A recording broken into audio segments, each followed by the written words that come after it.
It's another edition of Time About the Movies, and today we're taking a look at the films of July 13th, 2001. We have four notable movies to take a look at today, so let's go ahead and jump on into it, and we'll start off with the biggest new release of the weekend. That's Reese Witherspoon starring in Legally Blonde.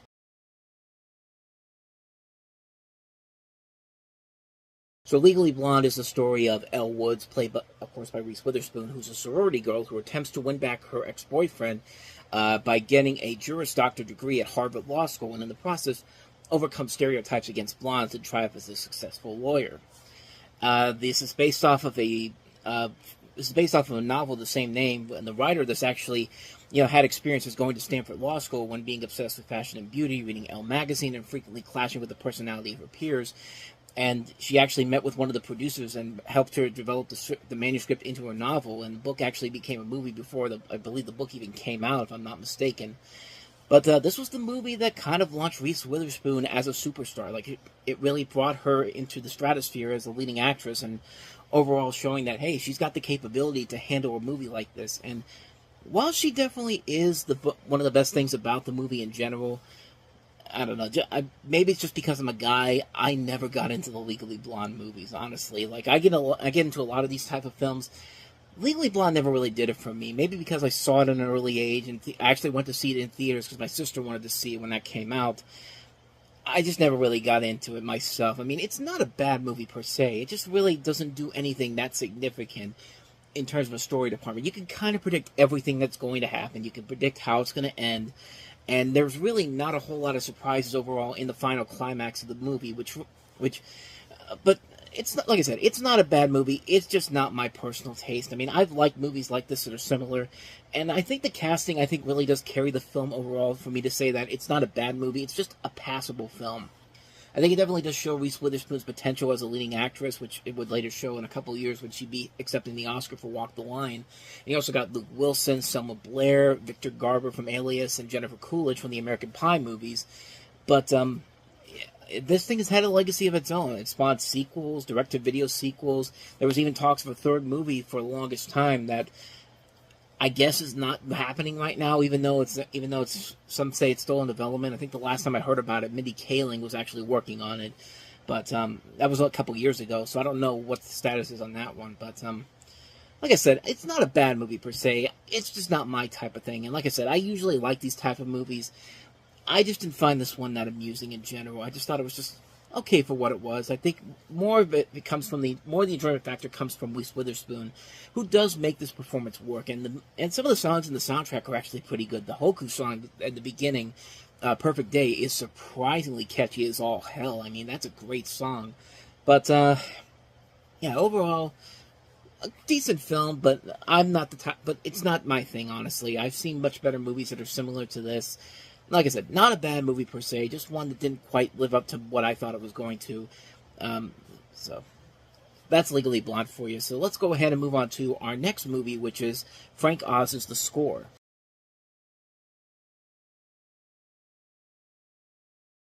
So yeah, a very different movie from Frank Oz, who's done a lot of comedies, mostly What About Bob, House Sitter, most recently at the time, Bowfinger. So a very different type of film for him to work on here. He's also got three generations of method actors in this movie. You got Robert De Niro starring as an aging thief whose specialty is safecracking and who's on the verge of retiring to live a life at ease with his girlfriend played by Angela Bassett. But before he can ride off into the sunset, he's pressured to do one last job by his mentor and business partner played by Marlon Brando. This is actually the last movie Marlon Brando did before he passed away. And he's plotting the heist of the Montreal Customs House, and he's got a man on the inside played by Edward Norton, who's a talented but volatile crook who has managed to integrate himself with the faculty staff, and a fellow employee suffers from cerebral palsy as well. Jackie bristles at Nick's interference in the score. However, he threatens violence when it seems he's going to be cut out of the action. In the meantime, Nick grows increasingly ill and eases into the operation as it violates his two most important dictums in theory: always work alone and never pull a job in your own city. This is another one of those movies where it did pretty well with critics, got an overall decent critical response, got a decent box office in general, but I don't remember really too much about it. And I feel like this felt like a movie that really Frank Oz, I think, was a little bit too much for. Like I said, before this he was directing mostly comedies and mostly, like, yeah, most of the movies he did were comedies. I mean, Dark Crystal, maybe not a comedy, but that was more in line with what he did with the Muppets. And Muppets Take Manhattan's another example. Little Shop of Horrors, Dirty Rotten Scoundrels. What About Bob? House Sitter, Indian in the Cupboard, In and Out, Bowfinger. After this, he would do The Stepford Wives and then Death of the Funeral.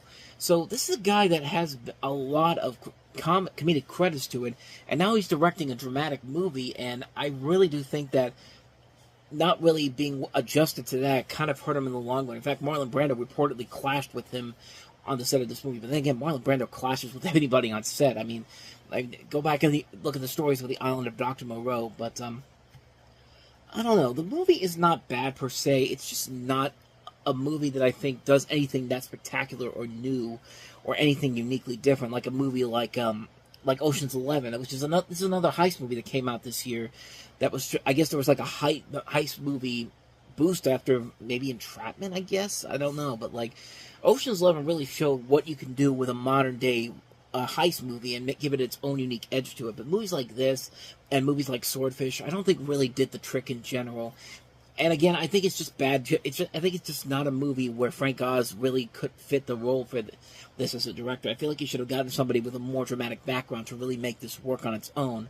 But as it is, I mean, it's not a bad movie per se. It is cool to see Brando and De Niro working on screen with each other. The only time they would ever do that. But at the same time, there's really nothing else there to make this kind of stand up as something that you need to see or something that should be seen as a master craftsman of filmmaking. It's just not really anything, really. It's just mostly a mediocre film in general. Like a film that you expect so much more from, but you never really get what you really want from it when it's all said and done. Kind of a letdown film in general, so. And speaking of letdowns, that perfectly segues into our next movie, which is Final Fantasy: The Spirits Within.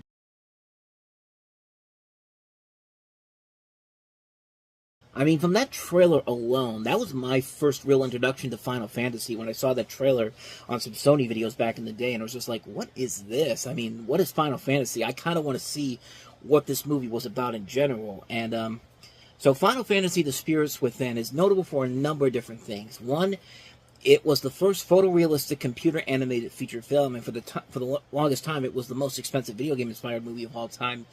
You follow a story of the scientists Aki, Ross, and Dr. Sid in their efforts to free a post-apocalyptic Earth from a mysterious and deadly alien race known as the Phantoms, which had driven the remnants of humanity into barrier cities. Aki and Sid must fight against General Hind, who wants to use more violence means to end the conflict. And this was notable for a number of different reasons. And as somebody who's never really played the Final Fantasy games and don't really know much about the franchise as a whole, I saw the movie back then as a newcomer, and even today, I still don't know too much about the Final Fantasy franchise, so I'm looking at this and I'm thinking, what is this? And like, when you think of Final Fantasy, this was not what I was thinking when I think of Final Fantasy. I feel like this is a film that, I don't know, it didn't really feel like what I thought Final Fantasy was when I first heard about this, but I like the movie, but it's mostly for the technical stuff. I think the movie looks gorgeous in terms of a visual style. It's still pretty impressive computer animation in general, and a lot of it kind of still holds up even by today's standards. The characters' designs still look realistic, and that was one of the biggest things about this movie. They look so realistic, you're forgetting you're watching a CG animated movie. Like, there was a thing that they had with the main character of this movie, Aki, and the whole thing about Aki Ross was that she was supposed to be seen as the next big step in movies. Like, she's going to be the first digital actress we're going to put in movies. They even put her in Maxim magazine as one of the Hot 100 to increase the media attention for the movie, which, I mean, it looks fine, I guess, but when you really take a look at it, just look right here. I mean, she looks fine, except for the fact that the eyes really look a little too much like a CG character. I mean, at the time, I think most people bought into it, but at the same time, though, like, they thought that this was going to be the future. Like, we were going to put digital actors in here, and like that was going to be the future of the movies in general, but obviously that didn't really pan out, I think, as much as they wanted to, and I think that was what the movie Simone coming out the following year would kind of parody. The film did have a legacy to it in terms of CG effects and how they could make it, and how it would later play into effect in later years, specifically with the Avatar movies and what James Cameron was able to do with those.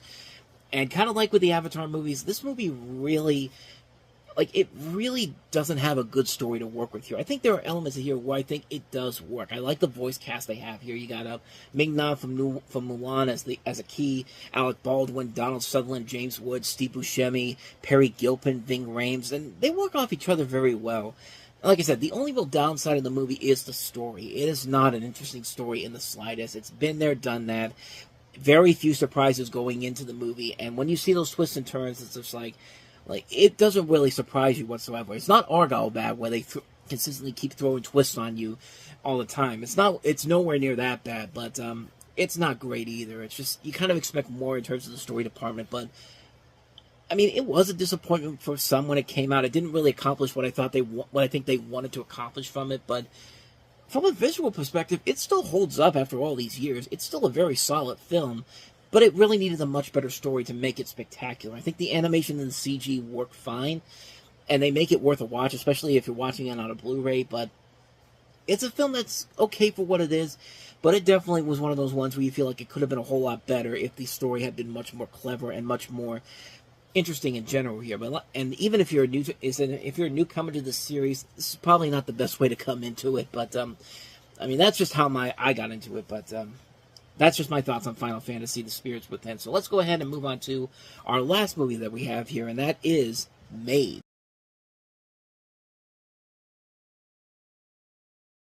So Maid is notable for a number of reasons as well. Maid is notable because it's the directorial debut of one Jon Favreau, who would later go on to have a very successful directing career after this, but he plays Bobby in this movie, and he's a struggling boxer and bodyguard for a stripper girlfriend, but he hates his work and wants to move up, so he agrees to go to New York City for his boss to help the delivery for a money laundering scheme. His partner in crime is his best friend Ricky, played by Vince Vaughn, who's an obnoxious loudmouth who has seen one too many mafia movies.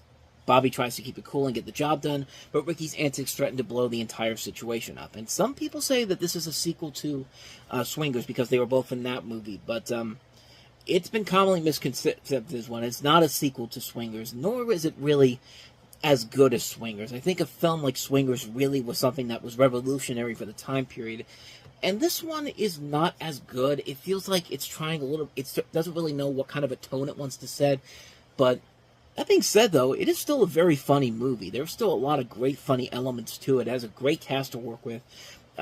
Peter Falk, Sean Combs, P. Diddy, of course, Famke Janssen, Faison Love, a pretty good cast in general in here. A good idea in general as well, but like I said, a lot of the comedy in here doesn't really fly as well as it's something like in Swingers, but it definitely showed that there was some promise with the direction with what Jon Favreau could do as a director, and why these two, Jon Favreau and Vince Vaughn, work well off each other. But like I said, it doesn't have those many memorable moments that a movie like Swingers does, but for a follow-up film with the two of them, I guess I could be expecting a lot worse. It's not a bad film per se. It's just more of a letdown. It's a letdown, but not a letdown where it's just like I didn't like the movie in general. I still like the movie very much, but like I said, it definitely could have been a whole lot better considering what they had going for it. But again, it showed what Jon Favreau can do as a director, and he would later show the capabilities with his next film, and certainly with the films he would do after that. And he's proven to be one of our great directors since then. And Maid was kind of the first film that really showed what he can do as a director. It's a showcase for him, really. Vince Vaughn is very good in the film as well, too. It's a good film. Like I said, don't go in there expecting another Swingers, because it's not quite that whatsoever. So that's Maid. And on that note, we wrap up another edition of Time About the Movies. We'll head into the middle of July next time with 4 movies, including Jurassic Park 3. Can it break the mold of the last movie, The Lost World Jurassic Park, which was one of the worst movies I've ever seen? Can it really come back to the magic that made Jurassic Park possible? Yes and no, but we'll talk about that next time. We'll also look at the star-studded romantic comedy, Julia Roberts, Billy Crystal, John Cusack, Catherine Zeta-Jones, and America's Sweethearts. We also have Hedwig and the Angry Inch. Hedwig and the Angry Inch. I kept reading it as Angry Itch, but Hedwig and the Angry Inch. Right, John Cameron Mitchell's film. And we also have Terry Zweigoff's Ghost World, featuring Thora Birch and a priest lost in translation, Scarlett Johansson. So we'll take a look at all 4 of those movies next time. So until then, thank you so much for watching. And if you want to see more videos like this, please hit the playlist on the next page. Check out the previous episode. And also don't forget to hit the like and subscribe button if you want to see more videos like this on this channel. So with that said, I'm off. I will see you guys next time. And until then, as always, Take care.